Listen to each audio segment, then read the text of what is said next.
ಇವಾಗ ಇಲ್ಲಿ ಎಷ್ಟು ಅಂತ ಕೇಳವ್ರೆ, 2⁴ ಟೈಮ್ಸ್ ಆಫ್ 6² ಬೈ 3⁴ ಅಂತ ಕೇಳವ್ರೆ.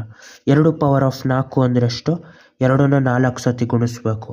2 times of 2 times of 2 times of 2 ಅಂತ. 2 2 4, 4 2 8, 8 2 16. ಇಲ್ಲಿಗಿದು 16 ಅಂತ ಆಯ್ತದ 2⁴. 6² ಅಂದರೆ 6 ಟೈಮ್ಸ್ ಆಫ್ 6, 6 36. ಅಲ್ಲಿಗಿದು 36 ಆಯ್ತದ. ಇದೆಷ್ಟಾಯ್ತದ? 3⁴ ಅಂದರೆ ಯಾವುದೇ ನಂಬರ್ ಪವರ್ 0 ಅಂದರೆ 1 ಆಗಿರ್ತದ.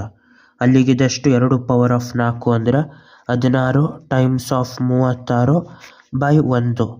16 ಟೈಮ್ಸ್ ಆಫ್ 36 ಅಂದರೆ ಅದು ಗುಣಿಸ್ಬೇಕು. 36 × 360 ಪ್ಲಸ್ 36 36 180, 6 36, 216. ಇದಷ್ಟನ್ನು ಕೂಡಿದ್ರೆ ಎಷ್ಟಾಯ್ತದೆ? 360, 216, 576. ಅಲ್ಲಿಗೆ ಇದು ಟೋಟಲ್ ಆಗಿ 576. ಬಾಯ್.